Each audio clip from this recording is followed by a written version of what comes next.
नमस्कार मित्रांनो, माझ्या यूट्यूब चॅनलवर आपलं सहर्ष स्वागत आहे। आज आपण इथं रायमो ठिकाणी बीड नगर बीड परळी रेल्वे महामार्गाचं काम पाहण्यास आलो होतो। बऱ्याच दिवसानंतर योग आला की हा व्हिडिओ करायचा। आज आपण एकंदरीत पाहूयात कशा प्रकारे काम चालू आहे आणि आपण रायमो ठिकाणी आलेल्या ठिकाणी पाहू शकतात कशा पद्धतीने ह्या ठिकाणी पाणी साचलेलं आहे। बऱ्याच दिवस झाले आपला ब्लॉग नव्हता केला आणि आपण पाहू शकता तिकडे सुद्धा एक पुलाचं काम चालू आहे आणि ज्या पद्धतीने काम चालू आहे अशा पद्धतीने जर काम चालू राहिलं तर मला वाटतं की कदाचित या 2024च्या एंडपर्यंत जे सांगितलं जात होतं की बीडपर्यंतचा टप्पा पूर्ण होईल तो कदाचित होणार नाही, कारण खूपच संथ गतीने काम चालू आहे। तुम्ही पाहू शकतात दोन्ही साईडला नाल्या झालेल्या आहेत, परंतु पाणी तसंच साचलेलं दिसतंय आणि इथे रेल्वेचे स्लीपर्स पण अंतरलेले नाही आहेत आणि खडीचंही काम झालेलं नाही आहे। एकंदरीत ह्याच्या पुढे पण रायमोच्या परिसराच्या पलीकडे म्हणजे हिवरशिंगा आणि रायमोच्या मध्ये दोन ठिकाणी पुलाची कामं प्रलंबित आहेत। ज्या गतीने काम व्हायला पाहिजे ती गती दिसत नाही आहे। एकंदरीत मला वाटत नाही की 2024पर्यंत बीडचा टप्पा पूर्ण करण्यात येईल। येणाऱ्या काळात 1 ते 2 वर्षाचा अवधी लागण्याची शक्यता आहे। बऱ्याच दिवसापासून बीडवासियांची ही अपेक्षा आहे की हे बीडपर्यंतचा टप्पा लवकरात लवकर पूर्ण हो, परंतु ह्या पद्धतीने जे काम चालू आहे एकंदरीत बघा तुम्ही पाणी साचलेलं आहे। त्याच्या पलीकडे दगडं पण मोठमोठी दगडं पण सरकवायची राहिलेली आहेत आणि याच्या पलीकडे इगनवाडीचं रेल्वे स्टेशन जे आहे प्रस्तावित तिथे काम चालू आहे आणि येणाऱ्या काळात अंमळनेर ते इगनवाडी हा जो टप्पा आहे तो पूर्ण होताना आपण पाहू शकतात आणि एकंदरीत होत आला आहे असं म्हणायला हरकत नाही। त्याचं पण रेल्वेची चाचणी होणार आहे त्या लोहमार्गावर। आता आपण पाहूयात कशा पद्धतीने काम चालू आहे।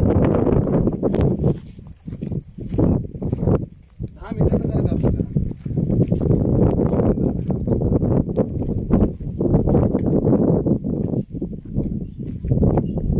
मित्रांनो आपण पाहू शकतात बरेच अजून कामं बाकी आहेत, हे वास्तव आपल्याला माहीत असणं आवश्यक आहे। बऱ्याच ठिकाणी कामं प्रलंबित आहेत, काही ठिकाणी रुळ अंतरलेली आहेत, परंतु त्याच्या अलीकडे आणि त्याच्या पलीकडे असं मधोमध रुळ अंतरलेली असताना बाकीचे दोन्ही साईडच्या दिशेने पुलं पण प्रलंबित आहेत। राजुरीच्या शिवारात असू शकतंय, त्याच्यानंतर रायमो शिवारात पण प्रलंबित आहेत आणि बीडच्या पुढे वडवणीच्या दिशेने पण रुळ अंतरलेत असं सांगण्यात येत आहे प्रशासनाकडनं, परंतु त्याला बराच वेळ लागणार आहे। ते बीडपर्यंत टप्पा काही शक्य वाटत नाही कुठल्याच दृष्टीनं की हा 2024 डिसेंबरपर्यंत होईल। आणि राहिला प्रश्न की बरेच लोकांचे कमेंट्स येतात की टाका वगैरे, बरेच लोक व्हिडिओ पण टाकतायत की काम झालंय, काम चालू आहे, डिसेंबरपर्यंत येईल, पण आज तर हे आपल्याला दिसण्यास शक्य नाही आहे।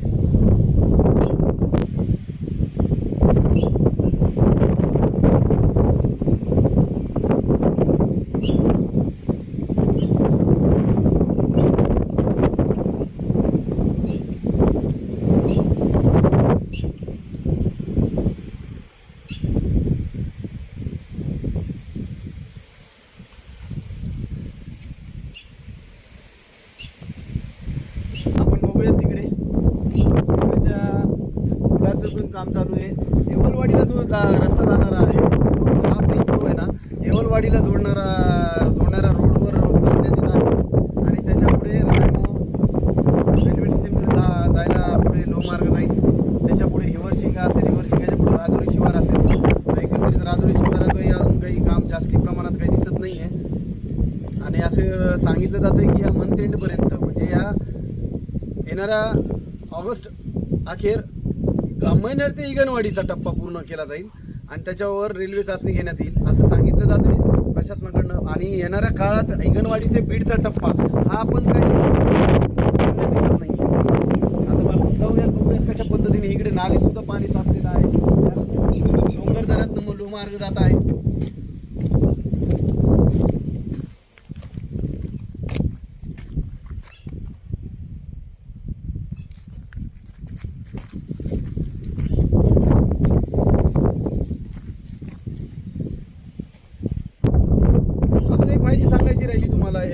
काळात आता आपण पाहू शकतात वर्धा यवतमाळ नांदेड लोहमार्ग पण होत आहे आणि त्याच्या कळंबपर्यंत वर्ध्यापासून हे सेक्शन सुरू झालेलं आहे. आणि येणाऱ्या काळात असंच जर राहिलं तर वर्धा यवतमाळ नांदेड लोहमार्ग जर पूर्णत्वास गेला त्याचा नक्कीच फायदा बीडला देखील होणार आहे आणि बीडवरनं डायरेक्ट विदर्भाकडे जायला आपल्याला संधी निर्माण होणार आहे, कनेक्टिव्हिटी भेटणार आहे.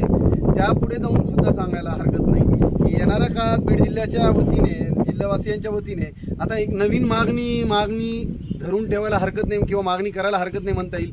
जर दक्षिणेत जायचं असेल तर बीड ते एडशीटचा टप्पा जो की सोलापूर धाराशिव हा सुद्धा लोहमार्ग मंजूर होऊन त्याचं सुद्धा काम चालू आहे.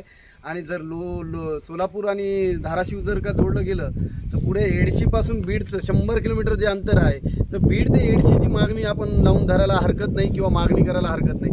रेल्वे प्रशासन असेल किंवा राजकीय व्यवस्था असेल या लोकांनी ह्या प्रकल्पाकडे सुद्धा सकारात्मक दृष्टीने पाहण्याची आवश्यकता आहे जेणेकरून बीड हे मोठं जंक्शन होण्याची संधी निर्माण होईल आणि येणाऱ्या काळात बीडवरनं डायरेक्ट आपण दक्षिणेत जाऊन पुढे कन्याकुमारीपर्यंत चेन्नईकडे जाऊ शकतो. बघूयात पुढे चालून आपण कसं पद्धतीने या रेल्वेच्या पुलाचं काम चालू आहे. पाहू शकतात आपण या पद्धतीने हा ज्या लोहमार्गाचं माती कामावर त्या पद्धतीने सध्या तरी गवत उगवलं आहे. तिकडे पण पाहू शकतात तुम्ही, तिकडेही काम चालू आहे. टिप्पर जाताना पाहू शकतात.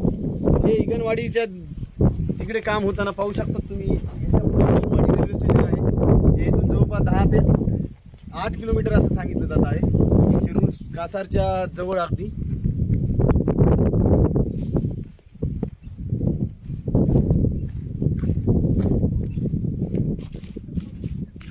पद्धतीने काम चालू आहे. सिमेंटचे काही रॅक्स केलेली पाहू शकतात.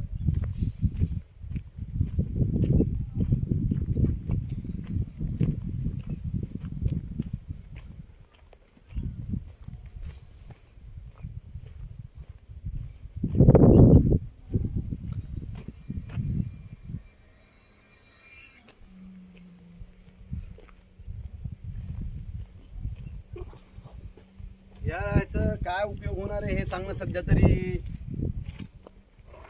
कठीण आहे, परंतु ह्याचंही काम चालू आहे इथे.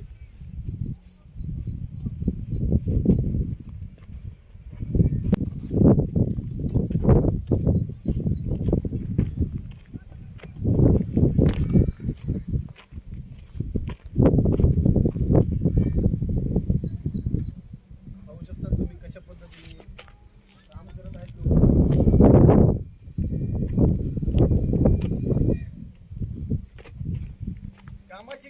कामाची गती ज्या पद्धतीने पाहिजे तेवढी कामाची जी गती आहे ज्या पद्धतीने पाहिजे ती अपेक्षित नाही आहे. याच्यापेक्षा गतीने काम होणं आवश्यक आहे. येणाऱ्या काळात जर लवकर बीडला रेल्वे पाहिजे असेल तर लवकरात लवकर हे काम उरकावं लागेल प्रशासनाला.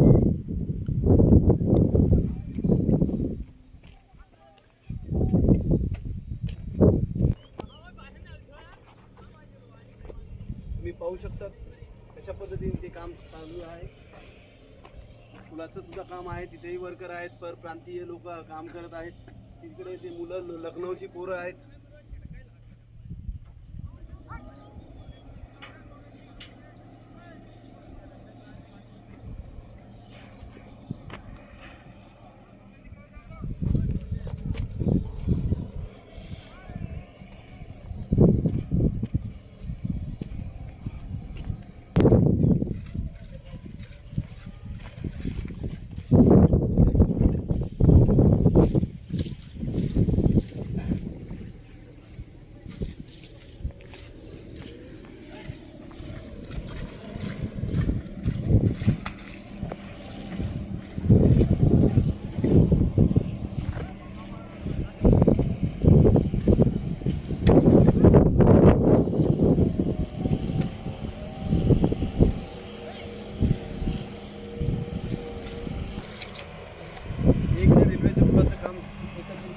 आलंय ते बाहेर परप्रांतीय मुलं पण आहेत इथे जे काम करत आहेत. अशा पद्धतीने या रायमो शिवारात एक रेल्वे परळी बीड नगर रेल्वे लोहमार्गाचं काम चालू आहे. येणाऱ्या काळात अजून एक गोष्ट सांगावीशी वाटते तुम्हाला की जर परळीपर्यंत हा जेव्हा लोहमार्ग पूर्ण होईल तिथनं विदर्भात आणि बंगालकडे जाण्यासाठी ही कनेक्टिव्हिटी कनेक्ट झालेली असेल. त्याच्यासोबत येणाऱ्या काळात तिकडे दक्षिणेत पण जाता येईल तुम्हाला. जर बीड आणि एडशीचा हा जो लोहमार्ग याच्या लोहमार्गाची जर मागणी केली निश्चितच भविष्यात बीड हे मोठं जंक्शन दिसेल तुम्हाला झालेलं. तर हा आपण रायमोड शिवारात हा व्हिडिओ करण्यासाठी ब्लॉग करण्यासाठी आलो होतो. तर माझी सर्व मित्रांना विनंती आहे की माझ्या यूट्यूब चॅनलला सबस्क्राईब करा, लाईक करा आणि शेअर करा. आणि हा व्हिडिओ इथं थांबवतो. धन्यवाद.